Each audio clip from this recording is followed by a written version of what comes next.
Agora sim, a gente muda de assunto por aqui, mas não é assunto nada fácil, viu? Olha só, o Atlas da Violência do Fórum Nacional de Segurança, em parceria com o Instituto de Pesquisa e Amostragem, o IPEA, trouxe essa semana dados sobre homicídios no Brasil. E os números de feminicídios chamaram a atenção mais uma vez. Vejam só. De acordo com o relatório, as mulheres negras no país têm 1,7% a mais de registros desse tipo de crime. Pois é, vamos acompanhar. Todos os dias noticiamos casos de violência contra a mulher, sejam eles verbais ou físicos. Casos, inclusive, de assassinatos, uma realidade cada vez mais presente na sociedade. Histórias com marcas e traumas, que nem todas as mulheres ficam aqui para contar. Dona Sueli foi vítima de violência dentro de casa, por membros da própria família. Precisou solicitar medida protetiva, mas vivenciou momentos de terror. Quando eu coloquei o muro, é aí que começou a violência. E nesse dia, meu celular ficou com defeito, meu celular ficou preto, né? Deu tilt meu celular. Aí eu pedi uma amiga minha ali de fora, do Guaraná, para poder me ajudar. E ela estava consertando. Quando ele estava do lado, bebendo, eu não tinha visto ele. Quando eu estava de costas, do lado de dentro do portão, e ele veio com a pedra, perguntando se eu não tinha medo de morrer. E eu pensando que era uma brincadeira e continuei fazendo o que eu estava fazendo. Foi quando ele veio com a pedra de concreto e quebrou na minha cabeça. Aí eu só vi o sangue descer. A primeira pedra ele jogou na minha cabeça, quebrou na minha cabeça, saí andando com sangue, jorrando no meu corpo, pedindo ajuda, ninguém me ajudou. Quando eu pedi minha irmã Derlange, aí ele veio com a segunda pedra. Quando ele veio com a segunda pedra, ele viu que eu não tinha morrido da primeira, ele veio com a segunda. Meu irmão estava no outro lado no bar, quebrou uma cadeira nas costas dele e ele soltou a pedra. E ele começou a bater no meu irmão, né, querendo matar meu irmão também. Meu irmão botou eu para dentro. Aí depois a gente chamou o SAMU veio, me levou pro HUT. Eu fui atendida lá no HUT. Mesmo com as medidas, vive com medo.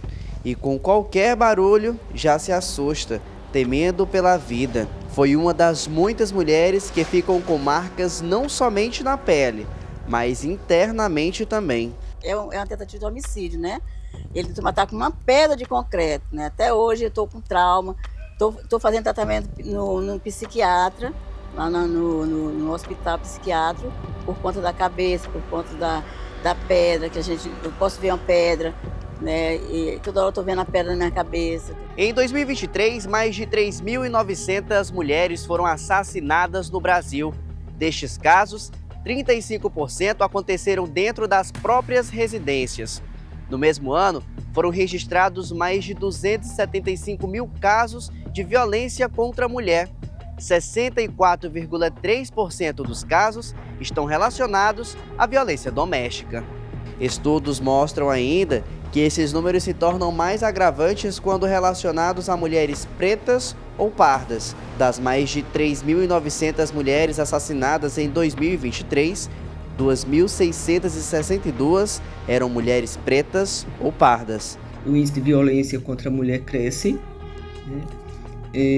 Principalmente de mulheres negras, como também a gente verifica no grupo de crianças e adolescentes. O que se verifica com relação às mulheres é que ainda vivenciamos uma necessidade de políticas públicas para o enfrentamento das questões que são estruturais. A violência contra a mulher, ela tem uma relação direta com o que se tem muito chamado a atenção, é uma discussão que está se repetindo na relação, por exemplo, com a apropriação dos corpos femininos, né? E aí a gente vê que as mulheres negras, elas são mais ainda afetadas, né, por esta violência. E é lógico que as políticas públicas precisam estar mais voltadas para esses grupos que a gente poderia dizer são mais vulneráveis. Tem uma relação com a questão da mulher, de ser mulher, tem uma relação com o lugar onde ela ocupa, do ponto de vista geográfico, social, cultural, e principalmente desse sentimento de propriedade do corpo, né, do corpo feminino, né? Segundo a coordenadora de Segurança Pública do Piauí, ainda existe uma necessidade de políticas públicas mais eficazes e imediatas para este público. É preciso que nós tenhamos um olhar voltado para a inter-relação de políticas sociais para o atendimento mais direcionado às questões da mulher negra, da mulher que está na periferia, da mulher que tem filhos e que o feminicídio tem deixado muitos órfãos, e essas crianças também elas passam a ter uma necessidade urgente de atendimento por parte do Estado. Então, são violências que vão sendo criadas outras violências, que não se resolve apenas pela segurança do ponto de vista policial, pela segurança no atendimento quando chega, por exemplo, numa delegacia. Vai muito mais além daí. Exige respostas imediatas em que as mulheres se sintam seguras, em que crianças sejam acolhidas e não apenas encaminhadas para depósitos de acolhimento.